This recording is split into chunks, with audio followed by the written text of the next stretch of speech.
Bismillahirrahmanirrahim. Assalamualaikum warahmatullahi wabarakatuh. Alhamdulillahirrabbilalamin, kita dapat mencari ilmu kembali, diberikan kesempatan kembali oleh Allah Subhanahu wa Ta'ala untuk terus mencari ilmu, untuk terus belajar, untuk terus menggali potensi-potensi kita. Selanjutnya, hari ini kita akan belajar mengenai usaha-usaha yang ada di Indonesia. Sebenarnya ini sudah pernah kita pelajari dan tentunya ini akan mudah dipahami karena kita sering bertemu jenis-jenis berbagai macam usaha di kehidupan kita sehari-hari. Pernah enggak anak-anak memperhatikan bahwa ternyata di Indonesia ini sumber daya alamnya melimpah? Itu salah satu hal yang harus kita syukuri karena kita hidup di sebuah negara yang sudah Allah sediakan begitu melimpahnya sumber daya alam. Tinggal bagaimana kita memanfaatkannya, tinggal bagaimana kita melestarikannya dan menjaganya dengan baik.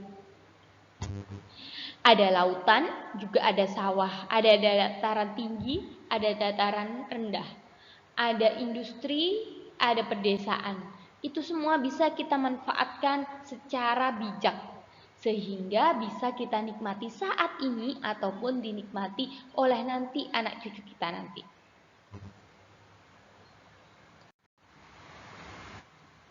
Nah, dengan banyaknya sumber daya alam yang ada di Indonesia, jenis usaha di Indonesia pun tidak jauh-jauh dari yang namanya sumber daya alam.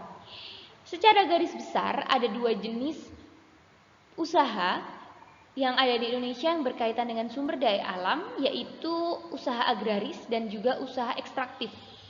Usaha agraris adalah usaha yang mengolah sumber daya alam dengan harus mengolah sumber daya alam. Kemudian ekstraktif itu tanpa harus mengolah, bisa langsung diambil.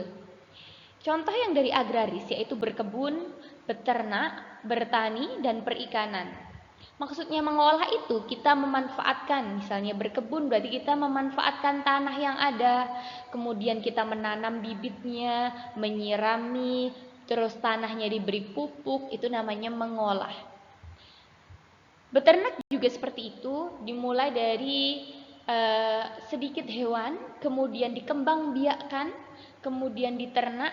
Kita juga memanfaatkan lahan di situ, berarti kita sedang ada di dalam usaha jenis agraris. Beternak, ada bertani, perikanan, dan lain-lain.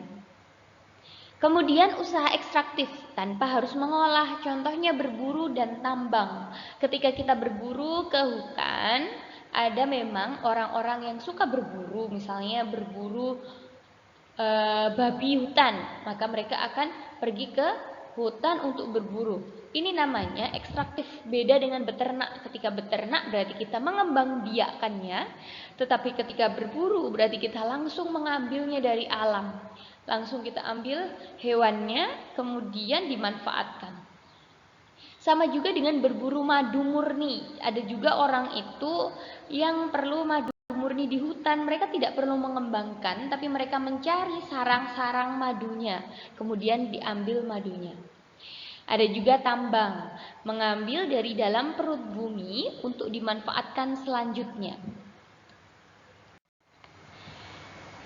Nah, coba anak-anak perhatikan, itu Ibu berikan contoh 3 gambar dari usaha agraris. Ada peternakan ulat sutra. Anak-anak akan tahu ya, sutra itu harganya sangat mahal, sehingga ulat sutra itu juga diternak. Kemudian ada yang sebelah kanan atas ada taman vertikal. Itu namanya taman vertikal atau disebut dengan vertikultura atau vertikultur. Kenapa kok taman vertikal? Karena dia tidak memerlukan lahan yang luas.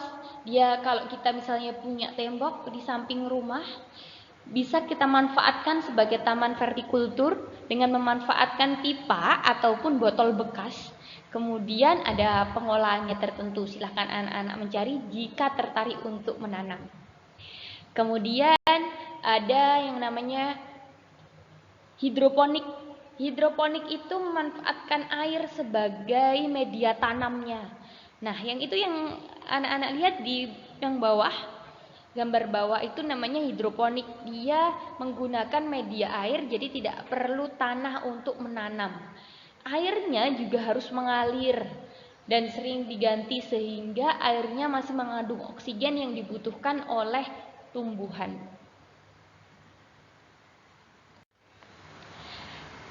Tentunya anak-anak pasti bertanya-tanya, terus gimana Bu usaha dokter, kemudian ayahku yang berdagang sayur, atau ibuku yang berdagang pakaian, atau rumahku yang juga punya usaha tempe, itu termasuk dalam agraris atau ekstraktif?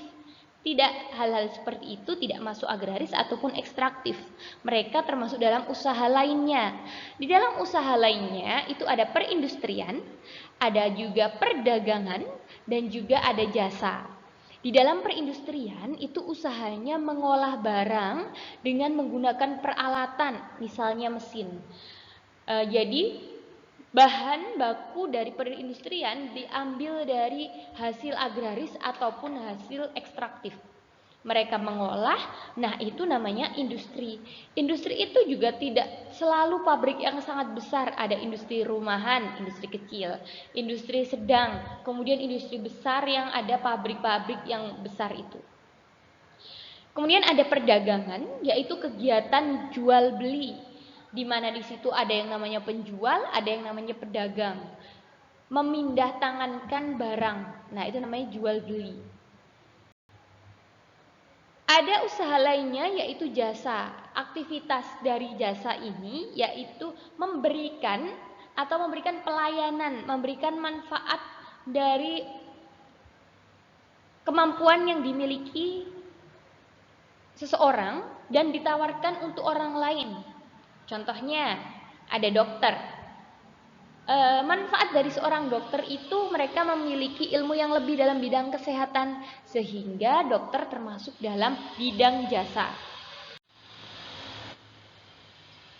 Coba perhatikan gambar yang sudah Ibu tampilkan. Di situ ada industri tahu. Ternyata industri tahu juga termasuk dalam perindustrian karena mengolah kedelai menjadi barang baru yaitu tahu. Kemudian ada juga bapak-bapak ojek online. Jangan lupa mereka itu juga berjasa bagi kehidupan kita. Kadang kita minta diantarkan atau kadang kita minta untuk jasanya membelikan makanan kita. Kita tidak perlu lagi sekarang untuk keluar rumah jika ingin membeli makanan ataupun minuman. Sudah disediakan aplikasi dan kita bisa meminta jasa bapak-bapak ojek online untuk membelikan dan mengantarkannya ke rumah. Itu juga termasuk dalam usaha jasa. Terima kasih banyak untuk hari ini. Semoga ilmunya bermanfaat. Jika belum paham silahkan diulangi lagi videonya. Jika memang perlu bertanya kepada Bapak Ibu Guru silahkan menghubungi melalui WA pribadi. Terima kasih banyak, semoga ilmu yang kita dapatkan bermanfaat. Alhamdulillahirabbil alamin. Cukup sekian. Assalamualaikum warahmatullahi wabarakatuh.